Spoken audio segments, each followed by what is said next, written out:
Olá, graça e paz da parte de Deus nosso Senhor e do Senhor Jesus Cristo. Esta é uma saudação sincera que eu deixo para você, pedindo a Deus, através do nosso Senhor Jesus Cristo, que Deus venha abençoar a tua vida. Eu espero que você esteja bem, com uma vida espiritual boa, sossegada e tranquila. O assunto de hoje, que vamos tratar nesse assunto, no decorrer desse vídeo hoje, é sobre entendimento, conhecimento e inteligência. Algumas pessoas não têm em casa um dicionário Aurélio, mas tem um celular em casa. E no celular você tem o Google.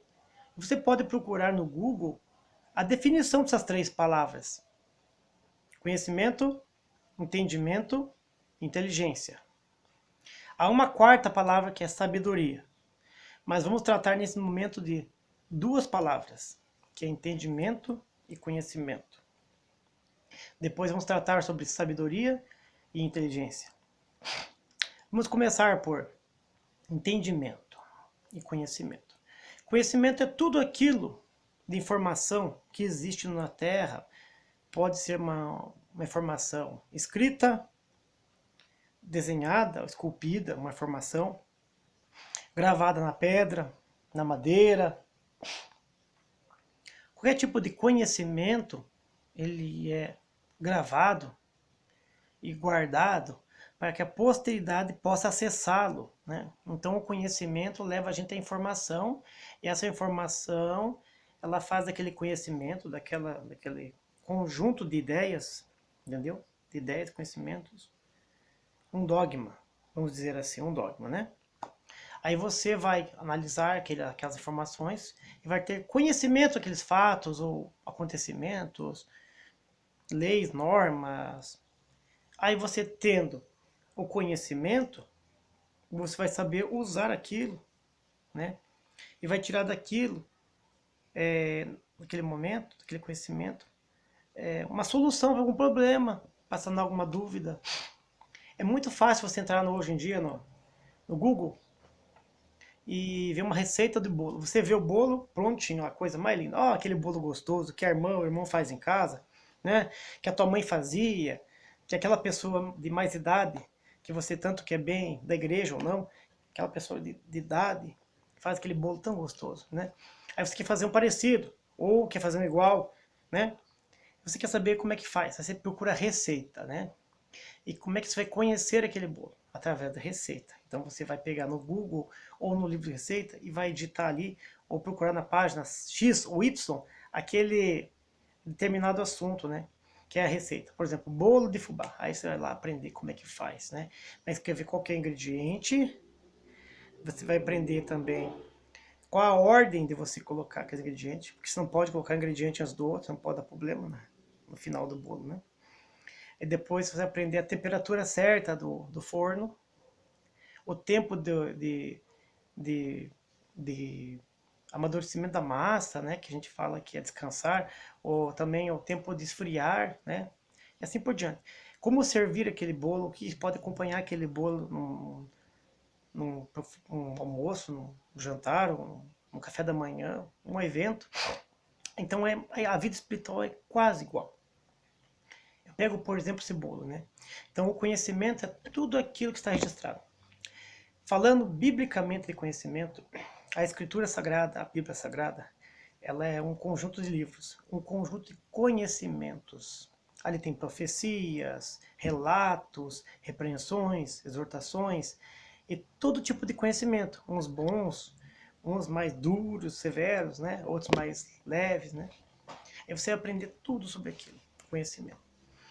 Então, por exemplo, você tem uma dúvida quanto à palavra de Deus? Quanto ao Senhor Jesus, você vai procurar onde? Na Bíblia, porque ali está o conhecimento, né? Mas também você tem que conhecer a vida útil nessa vida secular, né? É bom ter um conhecimento de matemática, é bom ter um conhecimento de história, é bom ter um conhecimento da vida, né? Mas a Bíblia Sagrada é o conhecimento.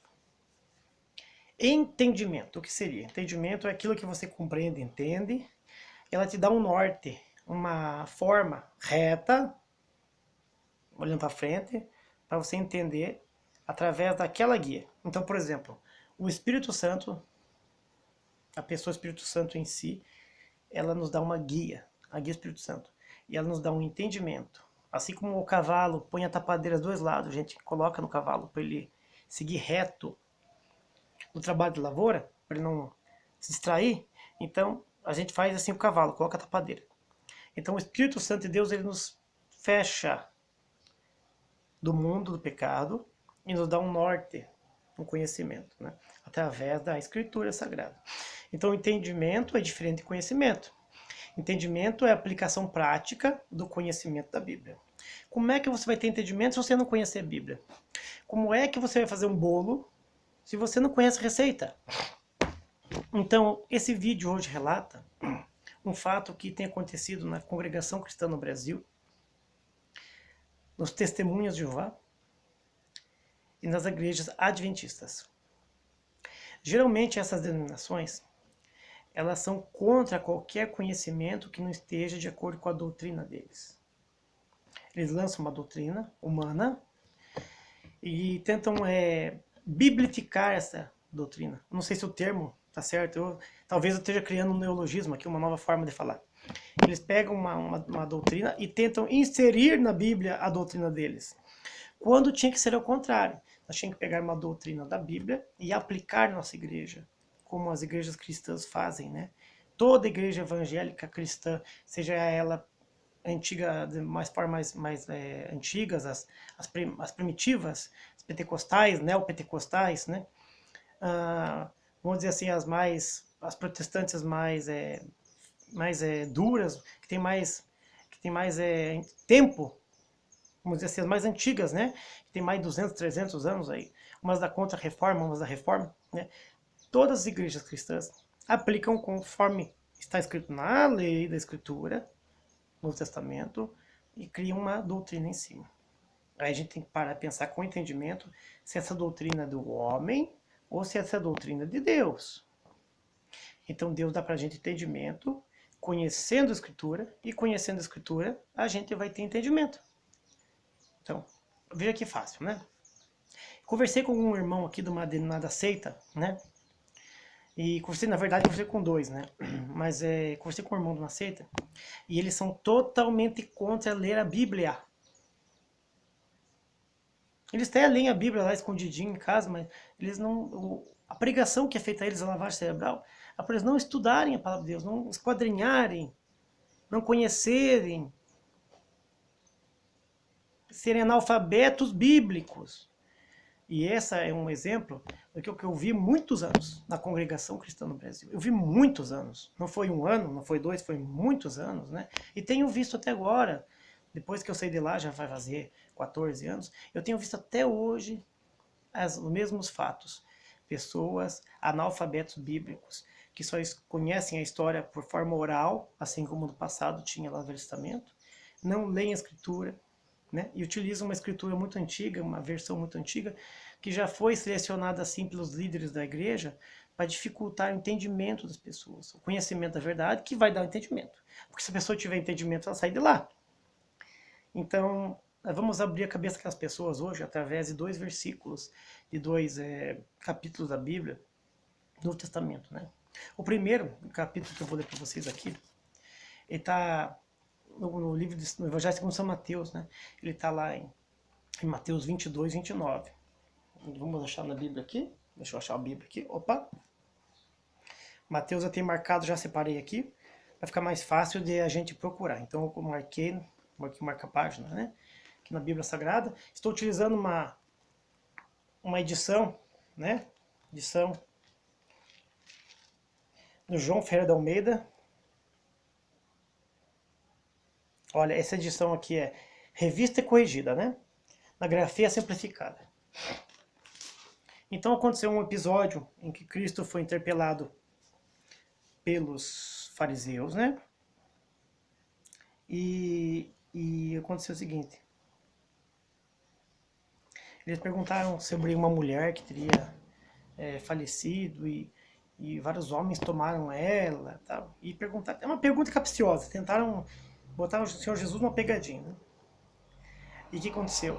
Eles perguntaram se depois no paraíso quem teria casar com essa mulher, quem ficaria com ela na eternidade, né? Aí o Senhor Jesus fala assim, repreende eles assim, ó. Livro de São Mateus, capítulo 22, no verso 29, diz assim: Jesus, quem fala aqui é o Senhor Jesus. Jesus, porém, respondendo, disse-lhes: errais, não conhecendo as Escrituras, nem o poder de Deus. Ele começa a repreensão dele dizendo que eles erraram, começa errando já, porque não conheciam, não estudavam as Escrituras. E não conheciam o poder de Deus. Achavam que eles faziam uma regra e Deus tinha que assinar embaixo. Não é assim. Acontece o seguinte, a gente vai para um outro evangelho, né, que é o de São Marcos, né? Palavras do Senhor Jesus também. Isso aqui não é palavra de profeta, de missionário, não é palavra de homem de Deus do passado, presbítero, ancião, né? Os principais fariseus, né, que eram os líderes anciões da época, né? E, mais uma vez, o Senhor Jesus responde, né? Vamos lá em Marcos capítulo 12, no versículo 24. Então tá aqui. Marcos 12, versículo 24. Diz assim: a mesma pergunta que os fariseus fizeram sobre a mulher. Ele respondeu: e Jesus respondendo-lhes, disse-lhes: porventura não errais vós em razão de não saberdes as Escrituras, nem o poder de Deus. Uma outra versão que eu tenho guardada aí, que eu não recordo quem que é o autor e a tradução, eu tenho guardado aqui, faz bastante tempo, eu não consegui achá-lo, diz assim, errais por não ter conhecimento. Então, conhecer a Escritura é muito importante. O próprio Senhor Jesus, quando foi responder os inimigos dele, vamos dizer assim, inimigos, né? Aquelas pessoas, tanto fariseus como gentios, e naquele momento os gentios ainda não tinham alcançado totalmente o mistério da salvação. Isso aconteceria depois da morte de Cristo, né? Praticamente com o ministério apostólico. Então aconteceu o seguinte, eles chegaram a apertar o Senhor Jesus. E toda vez que eles apertavam o Senhor Jesus falava ou através de uma parábola, ou o Senhor Jesus citava uma escritura. E por que citar a escritura? Porque ele conhecia a escritura. Ele dava importância em conhecer a escritura. Aqueles homens lá erravam porque não conheciam a escritura. E o Senhor Jesus censurou eles. Vocês erram porque não estão conhecendo a escritura. Vocês estão errando por quê? Errando porque vocês não conhecem a escritura, né? Vocês não conhecem o poder de Deus. Né? Achavam que conheciam alguma coisa pela tradição que foi dada oralmente a eles no judaísmo. Né? Havia dois tipos de monoteísmo naquele tempo, né? Ou em Israel, né? O do reino de Judá e Jerusalém. Né? Então, uma facção, digamos assim, do povo de Deus acreditava em Jeová, Javé. Outra facção, outro povo do outro reino acreditava em Elohim. Então demorou para eles se juntarem e terem uma ideia que existe um Deus poderoso, Criador do céu e da terra, né? E as escrituras falavam do Cristo, da vinda dele, mas eles estavam com a escritura em casa, escrita em pergaminho, tábua de metal ou de barro, mas tinha escritura, mas não liam, não entendiam, né? E hoje acontece o mesmo fato, a pessoa tem uma Bíblia em casa, ela não procura, ela tem medo de ler a Bíblia, ela tem medo de estudar, fazer um curso, tem medo de frequentar um outro culto da outra igreja, ver um pensamento diferente, para que ela possa tirar naquela outra igreja, comparando o formato de palavra, pregação, doutrina, formato de culto, adoração, tudo isso, ela tem medo, porque ela é pressionada por um núcleo do ministério da igreja que ela pertence, e geralmente nessas seitas, né? A congregação cristã, Testemunho de Jeová e Adventista Sétimo Dia. Né? Geralmente nessas seitas eles repreendem muito quem frequenta outras reuniões, outros cultos. Eles não consideram irmãos em Cristo as outras religiões cristãs, né? Outras igrejas. Para eles, só eles são salvos. Né? É um exclusivismo. Então as pessoas têm medo de estudar a Bíblia porque o líder da igreja dele, vereador, pastor, ancião, seja quem for, ele vai repreender ele. Não, irmão. porque você não pode ler, você tem que vir aqui, escutar da nossa boca, o pão fresquinho que sai da agora. E dizem que Deus manda na hora ali um pão fresquinho, que é o pão fresquinho do céu. Isso não está na Bíblia, né? Não está na Bíblia. Pelo contrário, o Senhor fala assim, ó, vós errais por não conhecer a Escritura. Tem que conhecer a Escritura. Né? Essa história aí que você está indo por fora aí, a outra igreja, está comendo um pãozinho velho, mofo, não. História. Conversa fiada. Só que, infelizmente, acaba machucando as pessoas de uma forma, pela simplicidade que a pessoa fala, né? Na mentira que ela conta ali, que todo mundo acredita, né? E fica com medo. E daí eles repreendem e põem uma maldição na pessoa. E diz assim, ó, que se você pegar e ler a escritura, vai entender errado, que você não deve, porque a letra mata a tua alma, mas o espírito vivifica. Eles usam esse trecho da palavra que a letra mata, o espírito vivifica, para dizer que quando a palavra está sendo pregada no culto, ali é o espírito que está tomando a pessoa, o Espírito Santo. Eles dizem eles, né? Ali é a verdadeira blasfêmia do Espírito Santo, porque você está fazendo do Espírito Santo mentiroso. E o Espírito Santo não é mentiroso, ele é verdadeiro, né? Então, quando você sobe no púlpito e chega lá e fala que ali o Espírito Santo está falando com você, está mentindo, ensinando coisa errada, você está blasfemando o Espírito Santo também, de uma forma. Porque você está fazendo de Deus mentiroso e do Espírito Santo de Deus errante. Um espírito errante é um espírito que erra, que mente, que promete, não cumpre. Então, está blasfemando o Espírito Santo. Então, eles blasfemam essa blasfêmia em formato de repreensão, que se você ler a Bíblia, estudar ela, você vai matar a tua alma, matar a tua fé, a tua espiritualidade. Em outras partes de pregações e ensinamentos que eles dão velado, essas três religiões, né? Testemunho de Jeová, os congregações cristãs do Brasil, os chamados Glórias, e os Adventistas no sétimo dia. Eles ensinam verazmente, feliz, ó Pai, graças te dou, porque escondeste isto sabe entendido e revelaste pequeninos. Quer dizer, pega uma palavra do Senhor dizendo que as palavras de Deus verdadeiras e santas são reveladas àquelas pessoas incultas, que não têm conhecimento. Que, digamos, o conhecimento é dado por Deus na hora, né? Deus não, eles vêm com uma história, uma falsa humildade, que Deus não vê o corpo, a aparência, que aquela pessoa é pequenininha, servo de Deus pequenininho, fraquinho, lá, Deus usou dele, né? Tudo aquela, não que não possa acontecer, né? Deus é poderoso, ele faz aquele bem aprazível aos seus olhos, né? Mas com essa desculpa de falsa pretensão de humildade, eles acabam distanciando as pessoas do conhecimento de Cristo, que é a palavra de Deus, a Bíblia Sagrada, a verdadeira palavra de Deus, né? E as pessoas ficam com medo. Então, se a gente for lá em João 14:15, ele diz assim, ó, se vós me amardes, amarão os meus mandamentos. Guardareis os meus mandamentos. Na verdade, é escrito guardareis os meus mandamentos. Porque não é só amar. Diz que amar o Senhor Jesus é uma coisa, guardar o mandamento dele é outro. Mas se você não guardar, você não ama.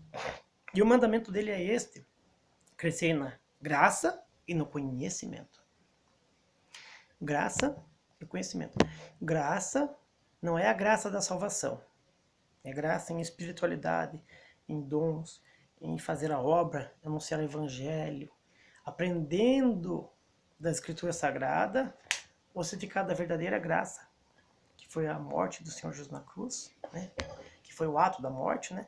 Tornando a verdadeira graça, ou seja, a verdadeira dom, presente de Deus a nós, que nós não merecíamos, né? Que é a salvação eterna. Nós pecadores de carne, animal, nós temos um corpo animal que vai deixar a terra, né? Vai derreter, igual o cão, o gato, as árvores, as aves do céu, e todos esses seres viventes vão descer a sepultura aqui no chão, vão derreter.